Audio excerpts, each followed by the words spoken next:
as we prepared for the family getaway. I hadn't made any arrangements. I was filled with bitterness, dreading a vacation I didn't even want. We ended up at a lavish hotel, and Spencer, my husband, acted oblivious to the tension between me and his mother. He casually told me, "We'll meet you at checkout, Emily," before walking off, leaving me to follow them into the opulent hotel. I'm Emily, a 30-year-old stay-at-home mom. I live with my husband, Spencer, my mother-in-law Kate, and our son Sin, who turned 3 this year. Spencer and I met 7 years ago through a blind date, and after a few years, we married and had Sin. We lived a quiet life without many issues, and neighbors often commented on how in love we seemed. But after Sin's birth, things began to shift. 6 months ago, my father-in-law passed away, and Kate moved in with us. The last time I saw her was at our wedding and once more when we visited her to announce our engagement, so it had been a while. My first impression of Kate wasn't great. My father-in-law was kind to me, and I always felt comfortable around him. I remembered Kate's blunt remarks from the past. "Spencer, are you sure she's the one? I worry she'll be trouble." As she voiced her concerns, Spencer worked hard to gain her approval, and after some persuasion, she reluctantly accepted our marriage. I've always believed it was rude for her to speak her mind so openly in front of me, and I wondered how we'd manage once she moved in. I promised myself to try and stay positive, hoping things would improve. When Kate and her belongings arrived, I helped her unpack. She was very kind to Sin and took care of him while Spencer and I finished unpacking. I asked him to handle the heavy items while I took care of the smaller things. The unpacking went smoothly, but she commented on every little thing, even a fake plant I had placed to brighten the room. I wasn't thrilled by her disapproval but decided to move it to where she wanted. She kept her distance, choosing to watch TV instead of offering help. Meanwhile, I juggled taking care of Sin and finishing up the tasks. She scolded me for not paying enough attention to him, even though I was busy with both him and the unpacking. I couldn't ask Spencer to help, knowing he was carrying the heavy load. I finished everything with a mix of emotions, convincing myself she was probably just unsettled by the move. But over the next few days, her criticism didn't stop. One morning, I woke up early to prepare breakfast, hoping for a brief break afterward, but the house was a mess, and Kate insisted that I clean it before resting. She constantly criticized me, never lifting a finger to help herself while she was rarely home during the day. The stress was taking a toll, and I eventually decided to talk to Spencer. She must be struggling since Dad passed. "We need to be patient with her," I said. But Spencer didn't step in. Despite knowing how Kate treated me, he didn't intervene. I spent each night in despair, unable to sleep. Walton cried out for me, exhausted and unable to get up. Spencer rushed to tend to him, and Kate, disturbed by the noise, shook me awake. "How are you still sleeping when your son is crying? This is your job, Spencer. It's a woman's responsibility," she shouted at me. I quietly got up and went to Sin, but I couldn't get any rest that night. Later, at dinner, Kate made an uncomfortable remark about the meal. "It seems one portion is missing. Spencer works hard, so of course, there's none left for you," she said, coldly. I realized she had been subtly bullying me all along, but I tried to convince myself it was her way of pushing me to be a better wife. If I didn't think that, I'd have broken down.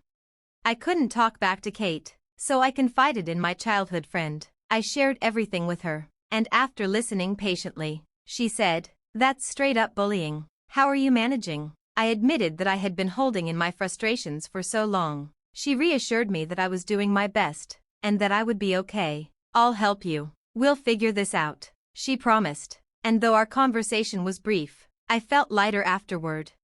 My friend suggested recording Kate's behavior, so I discreetly set up a cheap recorder at home. While cleaning, I found a loan agreement in Kate's room, showing a $20,000 debt. Shocked, I pocketed it, wondering if it could come in handy. When Kate returned and Spencer came home for dinner, we gathered at the table, and as usual, Kate began her complaints.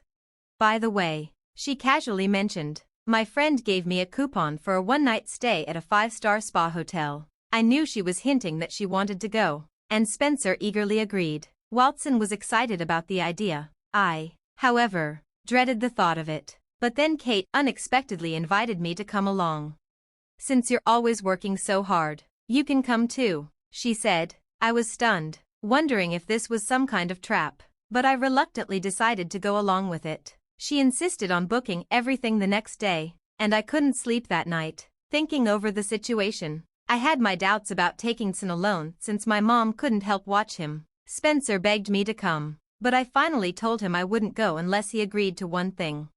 I found this, I said, showing him the IOU from Kate's $20,000 loan. He looked at me in disbelief, unable to believe his mother had hidden such a debt. Can we help her with this? He asked, knowing I managed our finances.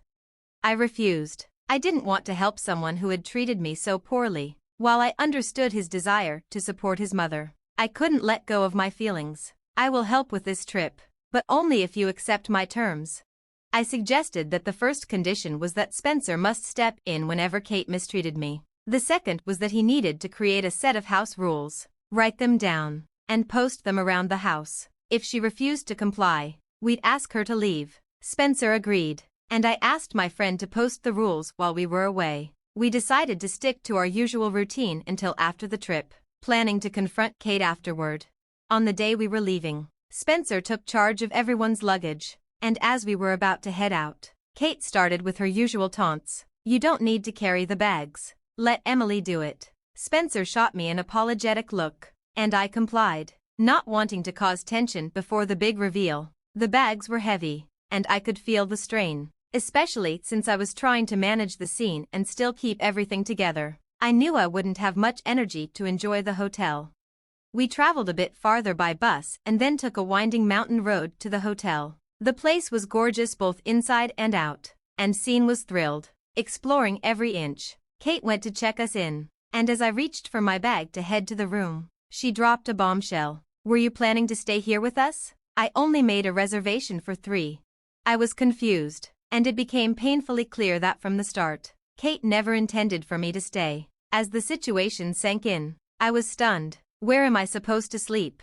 Then, I asked. She shrugged nonchalantly. I don't know. I don't care. Maybe you can camp out in the woods. Her casual attitude was infuriating, and I almost snapped at her. But she and the rest of the family disappeared down the hall, leaving me with a nonchalant, "See you at checkout." I stood in the lobby for a while, completely stunned, before finally deciding to leave the hotel. I knew something was off, but I didn't expect her to go this far. Tears welled up, but I kept them in check. Spencer texted me a quick, "I'm sorry," and I couldn't even respond. By the time I left, it was past noon, so I grabbed lunch at a cafe and found a quiet field to watch the night sky. As soon as I sat down, my friend called, furious about what had happened. She offered to pick me up, but I refused. I appreciated the offer, but I feared that leaving would only give Kate what she wanted. I wasn't sure what she'd do next. After the call, I decided to contact a lawyer, just in case. I sent over all the evidence, planning to sue Kate for emotional distress if she forced me out after the trip. The lawyer said I could take action if we proved there was no premeditation. He reassured me that the evidence was solid. After the call, exhaustion hit me hard, and I lay back in the field, staring up at the stars, letting the fresh air calm me. The next morning, I met up with Kate and the others at checkout. Kate immediately started mocking me. "Did you sleep in the woods? You look filthy." Spencer tried to intervene, but she quickly shifted the topic. I could tell he had probably told her that kicking me out was a step too far. Kate bragged about how nice the hotel was, and Spencer's supportive smile was my only comfort. On the drive back, Kate stormed in and shouted, "What's all this? Rules everywhere? Don't mess with me." She had obviously read some of the rules, and her face went red with anger. Spencer then showed her the IOU, and her expression drained of color. She tried to deny everything at first, but eventually, she admitted to spending her late husband's life insurance money. When the funds ran out, she started borrowing from Spencer, unable to break the habit. We followed through with our plan. Spencer firmly stated, "I can't have someone with debts living here. I'm asking you to leave." I showed her the recording of her mistreatment, and as she listened, her face went white. She begged me to let her stay. I told her she could stay as long as she agreed to follow the rules and stop her aggressive behavior. She quickly agreed, apologizing profusely. It was strange to see her so vulnerable, and for a moment, I felt a strange sense of satisfaction. Spencer sat me down and began yelling at Kate about the debt. I could see how much his respect for her had shattered, and she must have never expected him to scold her like this. She frantically apologized, clearly rattled by the whole situation. Once everything was settled, Kate remained silent, staring at the sky for the rest of the day. The atmosphere in the house had shifted. The next morning, as I was preparing breakfast, Kate made her usual snide comment, but this time, Spencer stepped in, saying firmly, "Mom, we talked about this yesterday." Kate was caught off guard and retreated to the couch. I nearly laughed but kept it in and continued with breakfast. Spencer felt guilty for not protecting me sooner. I understood that he was a kind person, but it was clear he'd struggled with turning a blind eye for too long. I didn't blame him, but I needed him on my side. He apologized, tearfully, and from then on, he started looking out for me. Kate's behavior gradually improved, though she still made minor remarks. I didn't sense any malice, and I hoped things would continue to get better.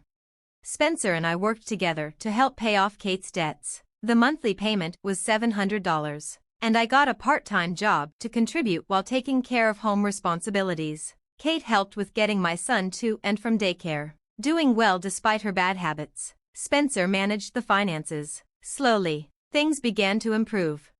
Though dealing with Kate made me consider divorce at times, I couldn't bring myself to go that route. I found a way to rebuild my family, and I felt lucky. I was also thankful for my friend, who stood by me, listening and encouraging me through the tough moments. Without her support, I might have fallen apart. Looking back on everything, I get emotional but remind myself that I did my best to keep the family together. Even when I felt depressed and unmotivated, I pushed through to ensure that my son had a stable life, and that sense of accomplishment brings me peace. While I may never fully forgive Kate, she's still my mother-in-law, and I choose to treat her with kindness. Years have passed, and my son has grown. Starting preschool, we're nearly done paying off our debts and even thinking about moving into a new house. Kate has started to help more, and my relationship with Spencer has improved. We're even considering having another child. Our family is finally stable, and I am content. I'll continue doing my best for them. Thanks for watching. See you in the next video. Stay stunned.